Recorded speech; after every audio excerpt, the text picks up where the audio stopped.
मेरा नाम ख्वाजा अनीस। मेरा ताल्लुक़ पाकिस्तान इंटरनेशनल एयरलाइन था। तो रिटायरमेंट के बाद इस्लामाबाद से हम लाहौर शिफ्ट होके आ गए और DHA फेज़ 5 लाहौर में अपना मकान बनाया। मकान बनाते बनाते मैंने इधर उधर से पूछना शुरू किया कि सोलर एनर्जी के साथ हम कैसे इसको कूप अप कर सकते हैं। तो हमने 2-3 अदारों से कांटेक्ट किया। तो नटशेल के नंबर 1 हमें E-Cube लगा and I gave him the cheque and they started installing within 48 hours. Installation शुरू हो गई और यकीन यानी मुझे ऐसे ही लगा जैसे मैं किसी दूसरे मुल्क में बैठा हुआ काम करा रहा हूँ कि बड़े सिस्टमेटिकली ऑर्गेनाइज तरीके से इन लोगों ने विद इन 3 डेज़ तमाम पैनल्स लगा दिए। After 72 hours our system was completed और हमें पता लगा कि हमारा सिस्टम कनेक्ट भी हो गया।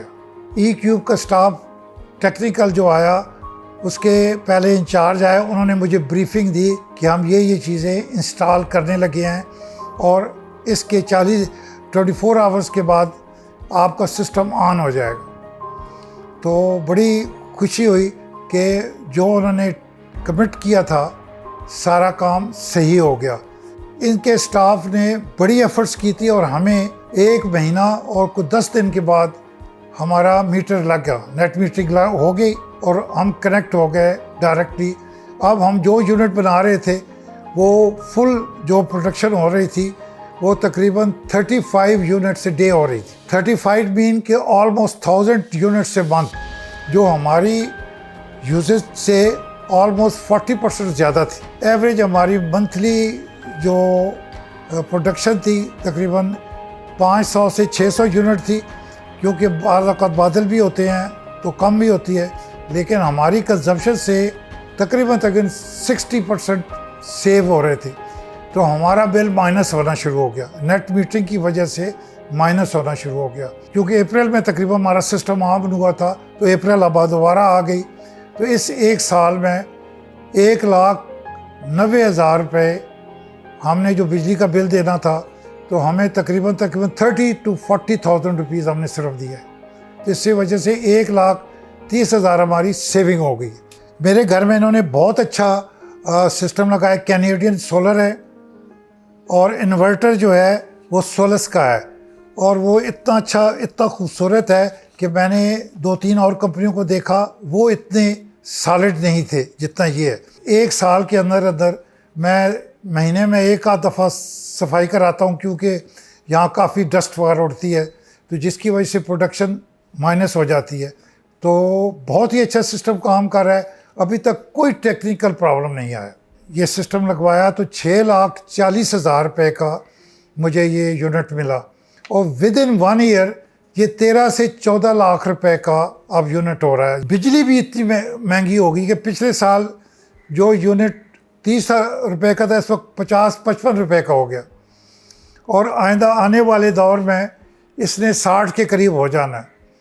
तो अब भी जो भी लगवाएगा नुकसान में नहीं रहेगा। हाँ, मैं सच्ची बात आपको बता रहा हूँ, ये बड़ी बदकिस्मती की बात है जाके बांग्लादेश में कि उस मुल्क ने जो हमारे साथ का हिस्सा था, इस किस्म के प्रोजेक्ट के लिए पैसे बैंक से लेना कोई मुश्किल नहीं। मुल्क में इतना मुश्किल है कि बैंक वाले पता नहीं क्यों अवॉइड कर रहे हैं कि लोगों को फौरी तौर पे ये सोलर एनर्जी के कनेक्शन के लिए लोन दें। अगर इस मुल्क को इस डेफिसिट से बचाना है जो अभी तक आ रहा है, तो अगर सोलर पे चले जाएं तो आप अंदाज़ा लगा सकते हैं कि इस मुल्क को कितना बेनिफिशरी हो सकता है।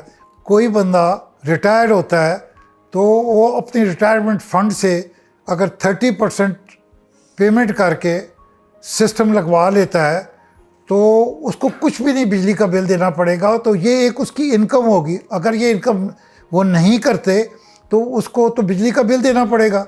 तो बिजली का बिल तो नहीं दे रहे आप, वही आप इंस्टॉलमेंट दे रहे हैं अपने उस सिस्टम की जो आपके 25 साल तक का गारंटीड शुदा है।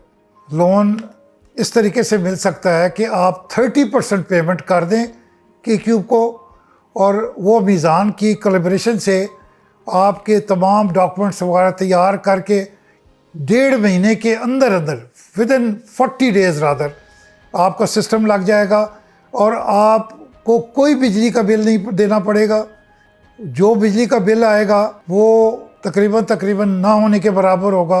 और नटशेल ये कि अब मेरी रिक्वेस्ट है कि आप ज़रूर लगवाएं सिस्टम और ई क्यूब का ही लगवाएं।